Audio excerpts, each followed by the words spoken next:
Buenas tardes.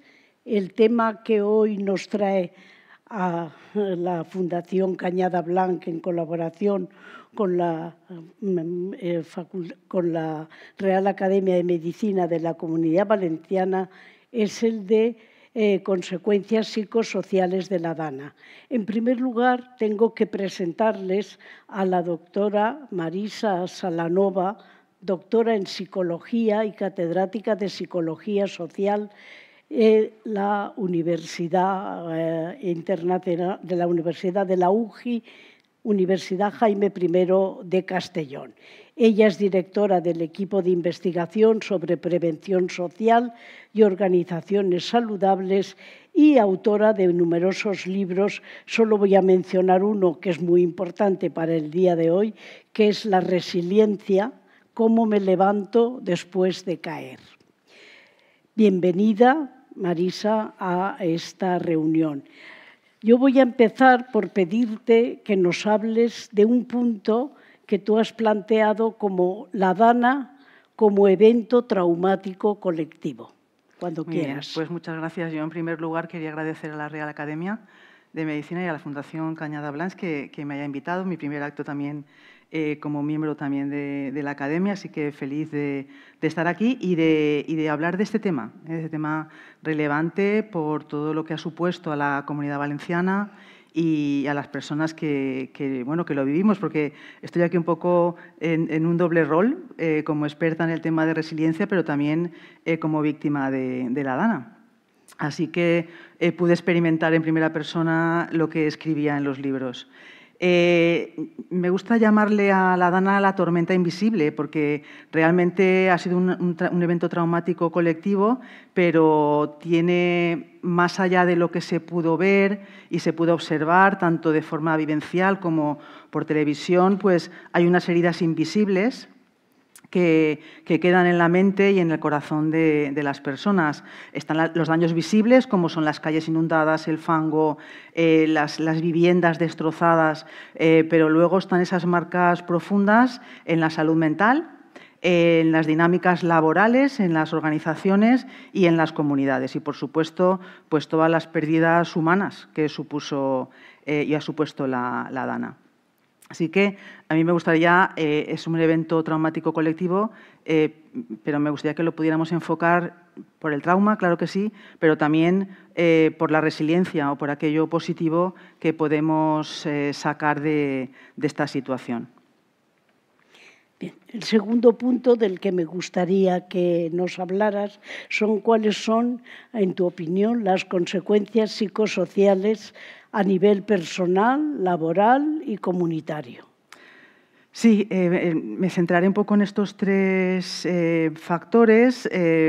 Desde luego, las respuestas de la DANA a nivel individual varían según el grado de exposición que tuvieron las personas, según las pérdidas sufridas y también según la red de apoyo social alrededor de estas personas, ¿no?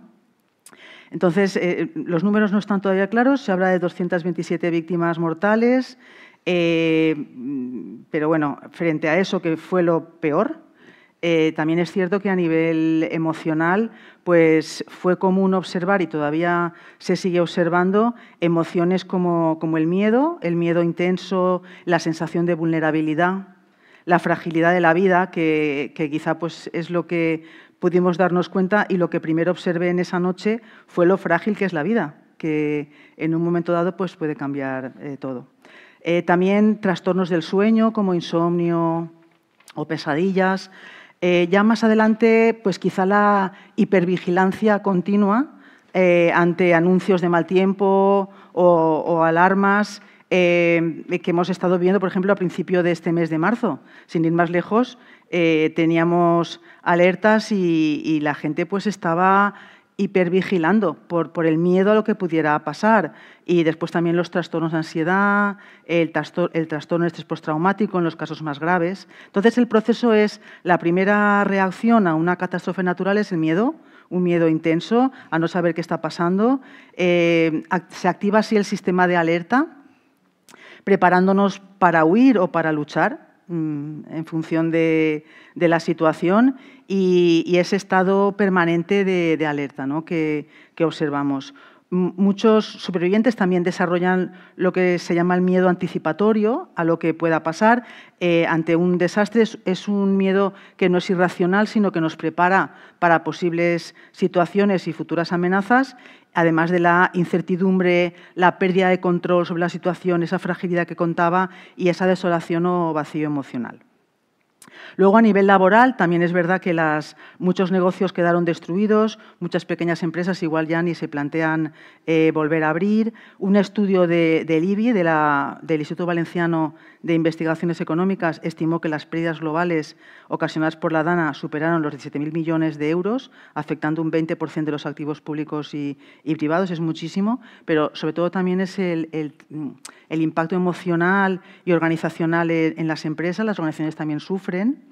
Y a nivel sanitario, por ejemplo, el personal sanitario también ha empezado a desarrollar lo que se conoce como la fatiga por compasión, el burnout o fatiga por compasión, que es el estar expuesto durante muchas horas a personas que están sufriendo, y eso pues puede acabar desarrollando esa fatiga por compasión.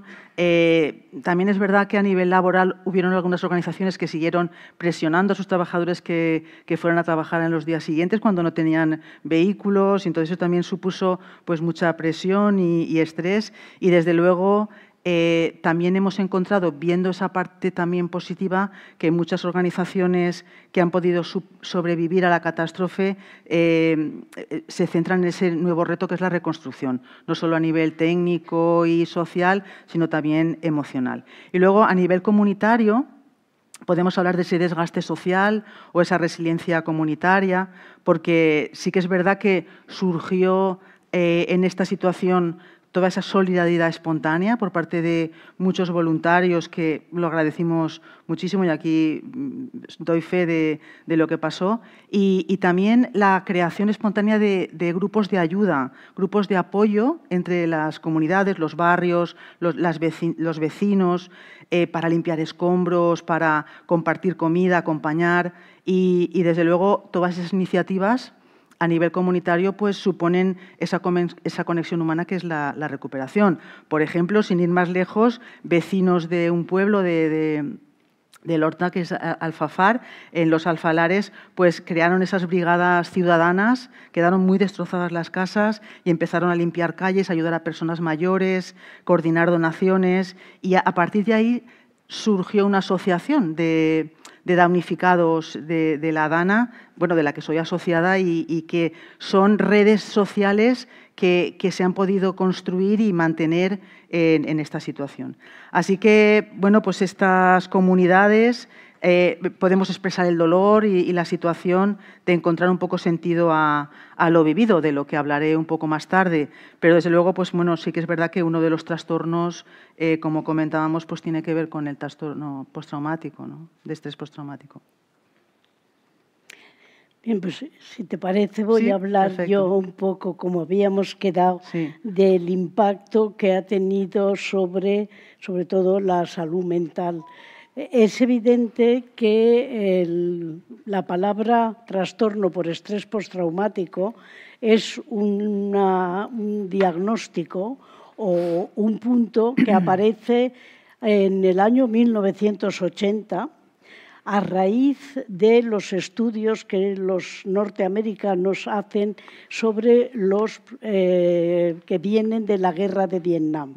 En los hospitales de veteranos empiezan a encontrar que lo que antiguamente se había llamado neurosis de guerra o con otros nombres que no vamos a entrar aquí en la historia, ellos establecen un punto de diagnóstico que es el trastorno por estrés postraumático.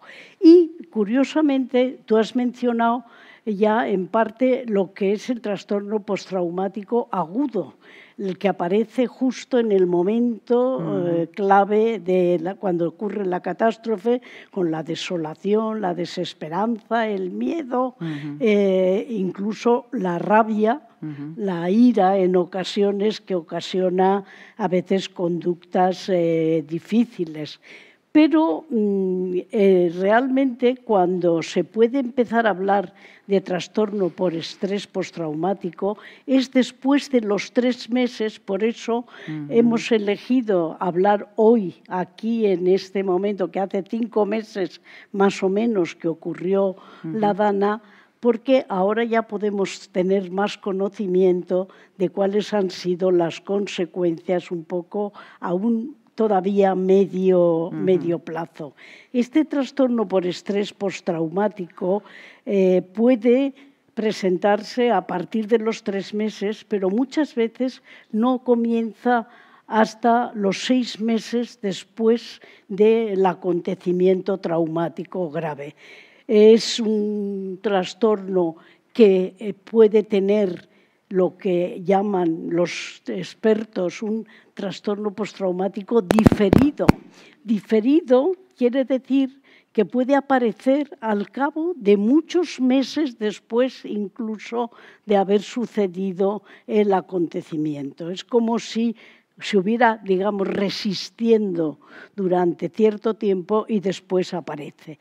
Tiene unos criterios muy claros, tú ya has mencionado algunos de ellos, la presencia continua de amenaza de la vida, el temor. Algo que es muy característico del trastorno por estrés postraumático son las reminiscencias, los flashbacks, el volver a representarse en imágenes o en pensamientos lo que ocurrió ese día. También sueños recurrentes con pesadillas, a menudo con evitación de estímulos a veces asociados a la situación. Por supuesto, en algunas personas hay un embotamiento emocional. Quizás son a las que a lo mejor habría que atender más, porque son aquellas que no hablan, que no expresan sus sentimientos, trastornos de la memoria, dificultades de concentración y sobre todo algo que tú has mencionado y que es propio, yo creo, que de todas las fases, que es el estado de alerta, de hipervigilancia, de estar como siempre pensando que algo puede volver a pasar. Por no hablar del insomnio, también a veces irritabilidad, cambios de carácter, dificultades de concentración, etc. Y en ocasiones a este trastorno se suman síntomas de ansiedad, de angustia y síntomas depresivos en ocasiones. Y al hablar, y por supuesto, evidentemente, siempre que en la clínica psiquiátrica consideramos que alguna patología tiene consistencia, esta interfiere en la vida cotidiana de las personas, no es simplemente un síntoma aislado. Por eso decía que en algunas ocasiones aparece otro tipo, no es otro tipo de trastorno, está dentro un poco del mismo, es lo que se ha llamado el duelo patológico. Es decir, hay muchas personas que no responden con esta sintomatología que yo acabo de comentar, sino que se hunden en un duelo. Sobre todo esto ocurre muchas veces en los familiares de las personas que han fallecido y llegan a tener incluso cuadros depresivos graves y lo que yo he llamado en alguna ocasión duelo cristalizado. Es decir, la impresión de duelo se queda ahí de una manera permanente, de tal manera que no quieren tirar ningún recuerdo de las personas fallecidas, no quieren hacer desaparecer nada y que a veces requiere incluso un tratamiento claro desde el punto de vista ya psiquiátrico y psicológico, con administración racional de fármacos antidepresivos. Digo racional porque es evidente que una pastilla no cura ninguno de estos trastornos y acompañada de algún tipo de psicoterapia, fundamentalmente la cognitiva. Un problema que yo quería apuntar y que comentamos en un momento tú y yo fue cómo se daba este trastorno postraumático en distintas edades de la vida.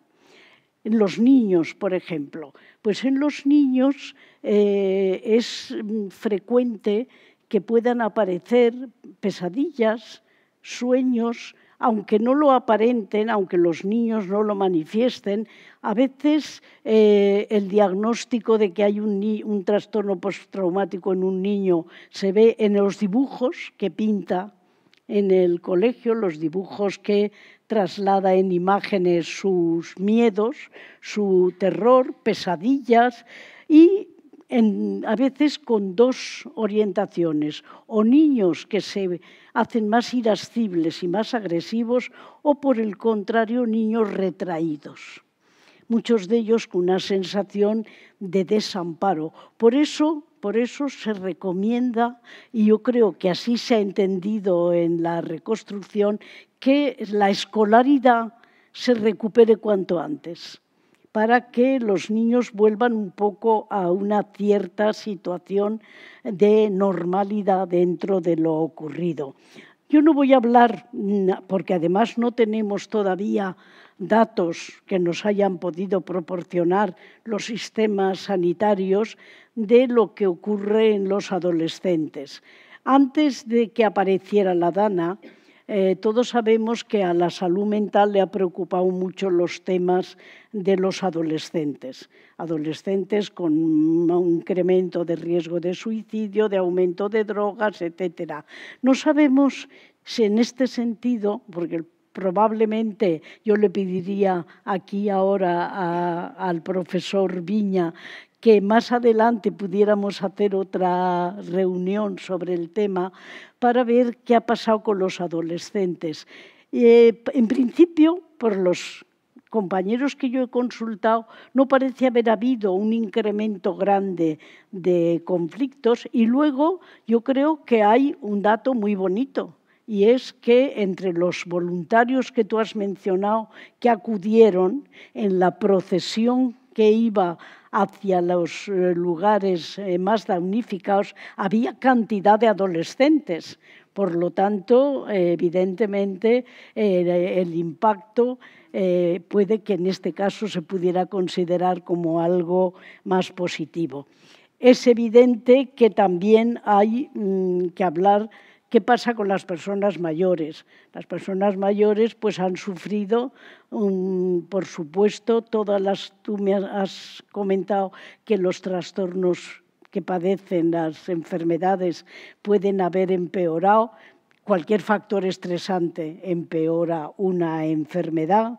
En los ancianos, además, se asuma el confinamiento, que no ha sido parecido al del COVID, pero casi incluso hay ancianos que no pueden salir a la calle porque no hay ascensores que estén reparados, por lo tanto también son eso. Y por supuesto está claro que hay factores de riesgo para padecer este tipo de problemas, como son, dice que se da más en las mujeres, que haya habido traumas previos, que haya una falta de apoyo social en los emigrantes o personas de exclusión social, cuando se suman además pérdidas, como en el caso de las muertes, o que haya antecedentes de otros trastornos mentales. Pero también que hay factores de protección y esos son los que tú ahora me gustaría que trataras, porque el apoyo social, el tener la seguridad de que va a tener resueltas las necesidades básicas, puede ser factores de apoyo, precisamente factores de protección para que el porcentaje de trastorno por estrés postraumático, que en algunos estudios no, precisamente en nuestro no lo tenemos, pero que en otros países que han sufrido catástrofes, hablo de catástrofes naturales, evidentemente han superado el 20 o el 30%, que está muy por encima de la prevalencia que es habitual. Y no voy a hablar, porque no quiero coger más tiempo, de cuando el trastorno por estrés postraumático es un trastorno totalmente individual, por una agresión física, por una violación, etcétera, etcétera, porque ese sería tema para otro momento. Por eso ya no te voy a robar más tiempo del que creo que tenemos que dedicarte a lo que tú nos vas a hablar, y es cuáles son, en tu opinión, las estrategias para controlar todas estas consecuencias que nos está dejando o que nos ha dejado la Dana. Muy bien, pues primero, si te parece, podemos hablar un poco de la ayuda psicológica o las posibles terapias, ¿no?, que hay. La verdad que no hay una sola terapia válida para todas las personas, sino que la clave más bien está en adaptar la intervención al momento vital, al nivel de afectación que le ha podido suponer a la persona y luego al estilo personal de afrontamiento, ¿no?, de cada uno. Lo importante es no tanto forzar procesos, sino brindar apoyo profesional validado. Entonces, en este sentido, sí que es verdad que en una primera fase lo que era muy importante es esos primeros auxilios psicológicos, primeros días, primeras semanas después de la Dana. Entonces, el objetivo básicamente era estabilizar emocionalmente a las personas, reducir la ansiedad aguda y generar sensación de seguridad, pudiendo conectar con redes de apoyo. Realmente los primeros auxilios psicológicos no son una terapia en sí misma, pero sí que son un conjunto de acciones planificadas que pueden suponer, pues, en esos primeros momentos un alivio emocional. Aplicable por psicólogos, personal sanitario. Sí que es verdad que el Colegio Oficial de Psicólogos de Valencia y otros colegios se pusieron en marcha para que estos primeros auxilios psicológicos estuvieran garantizados y prestar esa primera ayuda psicológica, ¿no?, temprana. Más adelante, ya cuando van pasando semanas, hasta los 6 meses, tú comentabas, Carmen, una de las terapias con más apoyo y respaldo empírico es la terapia cognitivo-conductual, sobre todo si la centramos en el trastorno y en el trauma, estrés postraumático. Entonces, aquí básicamente es enfocar la recuperación a través de la reestructuración de pensamientos disfuncionales, pensamientos catastróficos, sesgos cognitivos extremos, la culpa, el miedo, y ir exponiendo gradualmente a las personas a los recuerdos antes de esas situaciones, ¿no?, que se evitan, y tratar de recomponer esa regulación emocional y habilidades de afrontamiento, ¿no?, al estrés. Y ya más adelante, cuando hablamos de procesos de recuperación más prolongada, a lo mejor a partir de 6 meses o quizá más adelante, como tú comentabas, Carmen, aparecen ya ese trastorno de estrés postraumático. Sí que hay una terapia más desde la tercera, que se llama de tercera generación, que es la terapia de aceptación y compromiso, que se trata más bien también con aquellas personas que tienen ese estancamiento emocional, pues esa desesperanza, bloqueo vital, trabajar con la aceptación del dolor, la aceptación del sufrimiento, clarificación de valores personales y, sobre todo, compromiso con acciones, empezar a construir, ¿no?, ya algo nuevo. Es muy eficaz también para la resignificación de la vida, el propósito, y favorece ese crecimiento postraumático. Aquí hablaremos ya de crecimiento después del trauma. También es verdad que si la persona no requiere terapia formal, pues hay grupos de apoyo postcatástrofe que, por ejemplo, en muchos pueblos de la comarca del Horta Sud se han puesto en marcha. Esos grupos que dan sentido de validación emocional, de identidad, de pertenencia a un grupo, y esa narrativa colectiva, ¿no?, que empezamos a construir. Técnicas también como el mindfulness, la regulación emocional o los programas de resiliencia y crecimiento postraumático que podemos comentar ahora ya como oportunidades de futuro, si te parece, Carmen. Antes de hacerte la última pregunta, creo que tú los has mencionado y yo no sé si los he olvidado, pero no podemos dejar de pensar que en todas las personas, fuerzas de seguridad, bomberos, voluntarios, sanitarios que han acudido a atender a los pacientes, también han podido sufrir lo que se llama a veces estrés profesional, lo que a veces los psicólogos llamáis profesionales que se queman. Sí, el burnout. Precisamente porque están viviendo la situación en primera fila y tratando de ayudar lo más posible. Sí. Pero Mi última cuestión, y con esto creo que estamos, no sé si estamos agotando ya el tiempo que nos queda, es, no, parece que desde luego el cambio climático ha venido para quedarse. Estamos en una etapa en que, a pesar de los negacionistas, el cambio climático está ahí. Entonces, ¿qué estrategias de afrontamiento tendrías tú que explicarnos para afrontar, para favorecer la resiliencia y para establecer también incluso un aprendizaje de cómo comportarse ante posibles catástrofes futuras? Muy bien. Sí, yo creo que de los mayores aprendizajes que hemos tenido está esa sensación de que las crisis también pueden servir como oportunidades para reconstruir mejor, ¿no? A nivel emocional, a nivel físico, a nivel tecnológico. Entonces, la investigación misma nos dice que la clave no está en evitar el trauma, sino en cómo respondemos al trauma. Por tanto, integrar emociones, sentido, vínculos, acción es eficaz, ¿no? Entonces, en cuanto a esa experiencia, que es lo que hemos aprendido, la idea de prevención de desastres, necesitamos políticas de prevención, políticas en sentido amplio.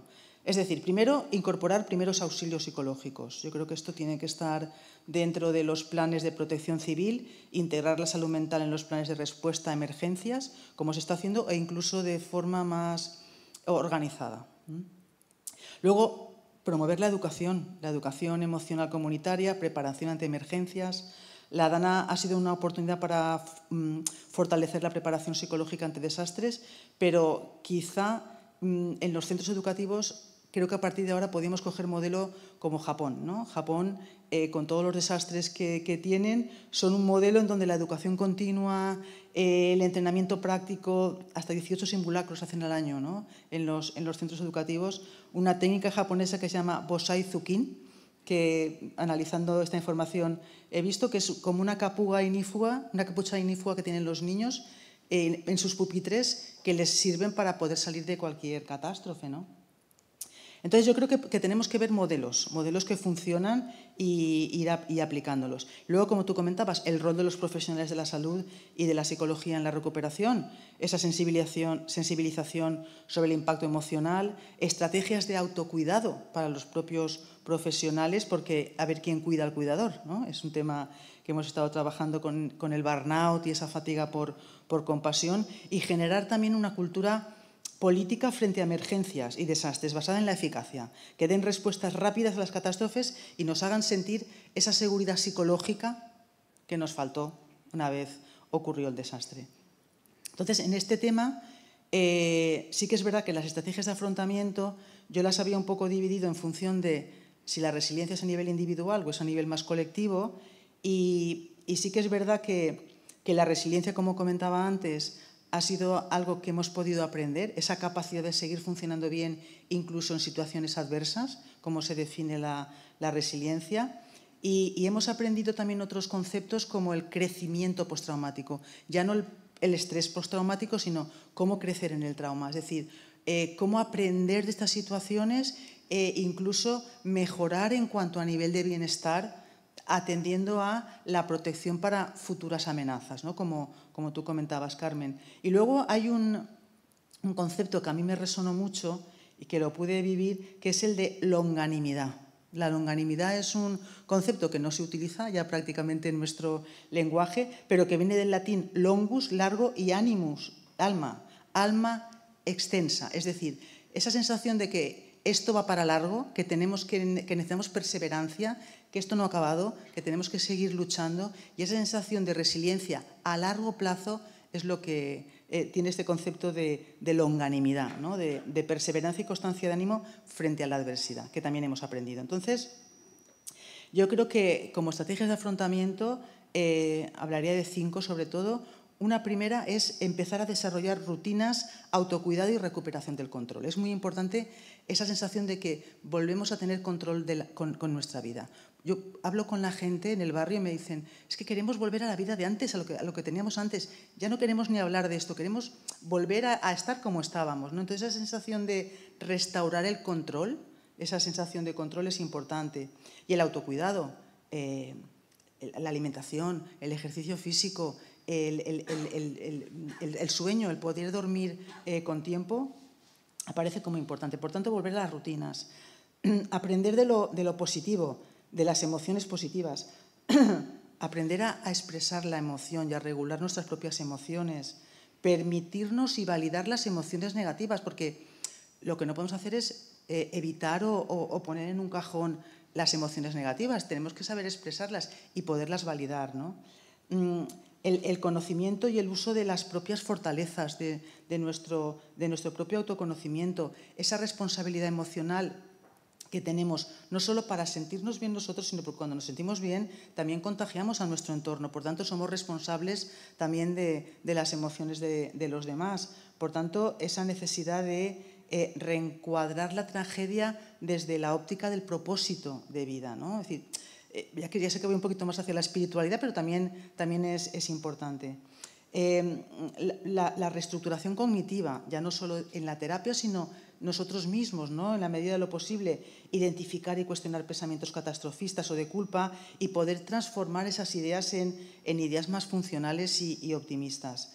Y luego, por supuesto, el cultivo de las relaciones sociales. Antes lo comentabas también, Carmen, el apoyo social, mantener vínculos con familiares, con amigos, con los vecinos en el barrio, con los grupos de iguales. Esto hace que se reduce ese aislamiento y facilita la recuperación emocional, ¿no? Potenciando el bienestar subjetivo. Está claro que luego también tenemos otras estrategias más a nivel colectivo o comunitario. Por ejemplo, esa resiliencia que hablamos de resiliencia comunitaria como capacidad de que un grupo social pueda resistir, adaptarse y autoorganizarse y recuperarse de situaciones adversas. Entonces, activar el capital social preexistente, esas redes sociales que ya existen y que sabemos que nos protegen frente a la adversidad como una comunidad cohesionada. Fomentar en las organizaciones la cultura del cuidado emocional. Muchas organizaciones, muchas empresas durante la Dana quisieron mantener el contacto con los trabajadores, a lo mejor desde los departamentos de recursos humanos o salud ocupacional, facilitando días de baja, favoreciendo el teletrabajo, si era posible. Esas culturas han favorecido lo que se llama la resiliencia organizacional, es decir, una cultura preventiva y con liderazgo, una comunicación clara y transparente, el apoyo emocional y la flexibilidad para la reincorporación al trabajo, que creo que ha sido fundamental. Esa sensación también de autoeficacia colectiva, acabar construyendo la capacidad de que podemos salir de esta, ¿no? Recordemos la frase del pueblo salva al pueblo, es decir, como esa sensación de control comunitario, ¿no? Control colectivo. El desarrollo de la pertenencia y la cohesión emocional. Yo creo que esto se consigue también con esa identificación grupal que comentaba antes. Luego también crear espacios de memoria, relatos de superación comunitaria. Por ejemplo, homenajes, murales, monumentos falleros que se han llegado a hacer por este motivo, ¿no? Las ceremonias religiosas, simbólicas, archivos digitales. Todo eso ayuda a construir una comunidad resiliente porque ayuda a construir la memoria, esa memoria colectiva. Y por último, desde luego, la psicoeducación comunitaria. Creo que esto es muy importante, compartir información clara sobre las reacciones al trauma, normalizar esas reacciones y favorecer esa búsqueda activa de apoyo. Yo me quedo con eso de la resiliencia comunitaria como legado, si hemos podido aprender algo.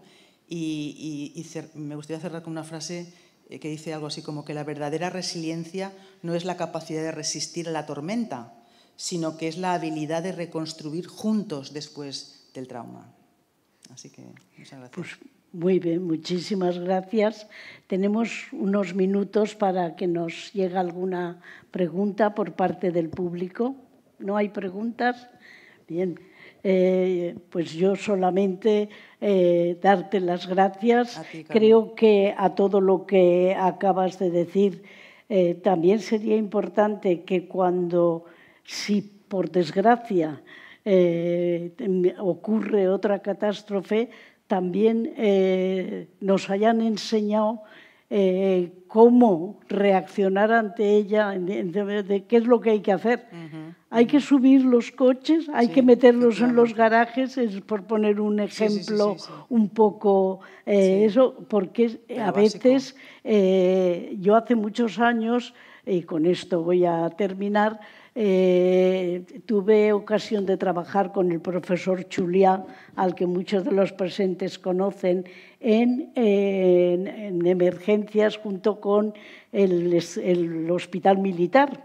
Y entonces ellos hablaban mucho de que era muy importante que cuando alguien está sometido, se ve inmerso en una catástrofe, sepa qué caminos son los que hay que seguir y no tener conductas que a veces son absolutamente temerarias y que son contraproducentes. Lo digo un poco por completar todo lo que tú nos has contado acerca de la cohesión y de la realidad, pero has hablado de psicoeducación y la psicoeducación es clave.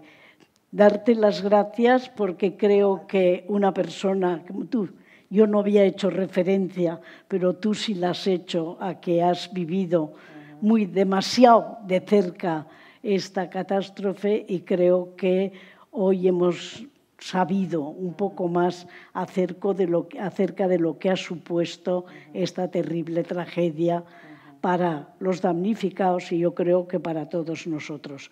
Muchas gracias, Marisa. Bienvenida a nuestros coloquios y esperamos que más adelante, cuando tengamos una perspectiva de más tiempo, podamos repetir una charla como esta. Y muchas gracias al público por su asistencia.